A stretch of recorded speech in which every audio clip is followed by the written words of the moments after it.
today's project diary, I will teach you how to make a free homemade liquid fertiliser from seaweed.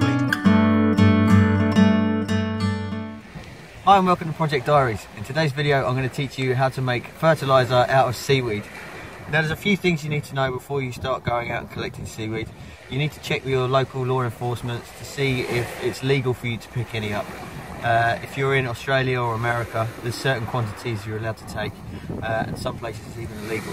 But fortunately it's legal to do this in England, so I'm going to collect quite a few today. Now when you're picking it up, please make sure there's no fishing lures or hooks inside it. Be really careful. You can collect as whatever ones you want. There's so many different types of seaweed. You just want to get a couple of bags, and then we're going to take it back to Grandad's house and we're going to clean it thoroughly, and I'll show you the next step. Now when you're collecting seaweed, please make sure the sea has actually washed it up onto shore. Try to make sure it's high tide and you're not taking any of this from a low tide rock pool.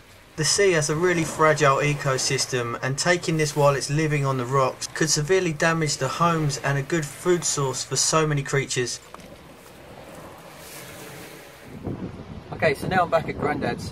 What you want to do, you want to wash the seaweed thoroughly, because any salt from the sea is basically going to kill any plants. Plants don't like any salt.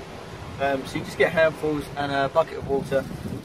Just make sure, what I'd probably do is soak it for an hour or so. Just make sure you get any of the horrible sea gunk off, and just do a really good job at cleaning it.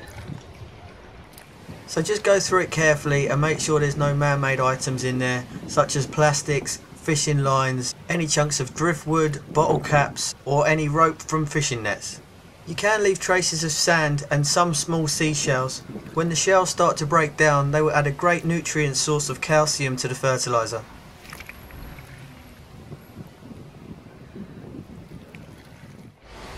Next, all you need to do is get yourself another bucket. Now I've got a 5-gallon bucket here. Now once you've made sure you've got rid of all the nasties out of the seaweed, you just need to fill this bucket up. Now this seaweed's perfect for this, but if you're using anything bigger like kelp or a larger, thicker seaweed, just make sure you snip it up into as smaller pieces as possible. So I'm just going to fill this bucket up now.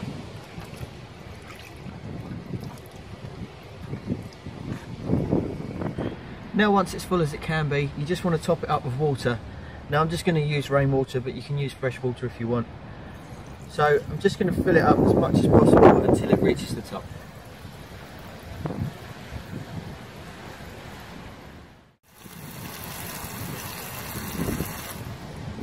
So once it's at the top, just need to get it out of the way for a second. Push it down. And you just need to get any kind of lid to secure it. Now I will warn you, this will stink. What you want to do, I'm going to put a brick on top of this later.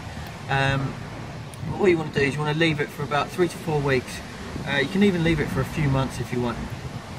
So I'm just going to leave this for a bit, and then we'll forward it to a couple of weeks time.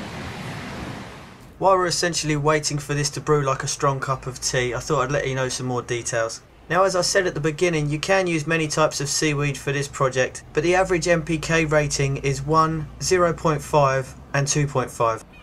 Now while this does sound a little bit low in comparison to other liquid fertilisers, liquid seaweed does include a lot of extra elements that other fertilisers don't include, such as macro and micronutrients. The other brilliant thing about liquid seaweed is it contains natural growth hormones.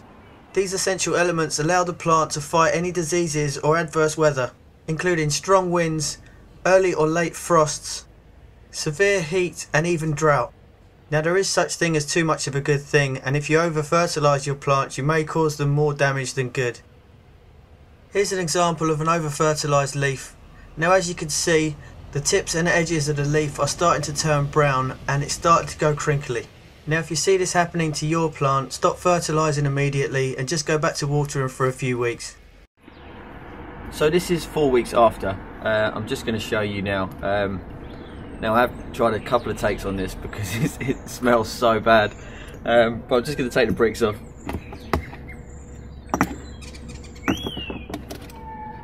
Now the only other thing that I've done that's different is I've got 2 5-gallon buckets. I've put holes in the original one, so it's going to drain through when I lift up the first one.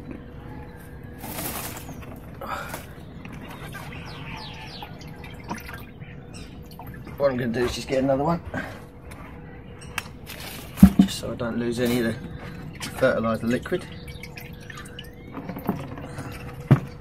So if you can see inside there, you can see just how strong the fertiliser is after 4 weeks. Now, as I said before, this smells incredibly bad. You don't want to get it on your hands, because no matter how much you wash them, the smell could stay on them for at least 24 hours. Now, this isn't the only amount of fertiliser that you can make out of this seaweed. You can just keep topping up the original bucket and it should keep producing it for at least another 6 or 7 months. Now, once you have produced this much liquid fertiliser, it will store for up to 3 weeks, so no need to use it straight away. Just make sure you keep it in an airtight container and put it somewhere cool. So I will advise you, pretty much go week by week. When you leave it 1 week, I dilute it by 1. 2 weeks, dilute it by 2. All the way up to, if you've done it for sort of 3 or 4 months, dilute it by 10. So that's one, say if you're doing it in cups, do 1 cup of liquid fertiliser to 10 cups of water. If you put this on new roots or new plants or foliage, always water the roots.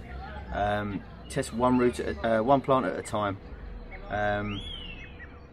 because if it burns the roots on one plant, you're going to spread it all over to the other plants and kill everything you've got. So always test one plant first, and that should give you some really good fertiliser over the year.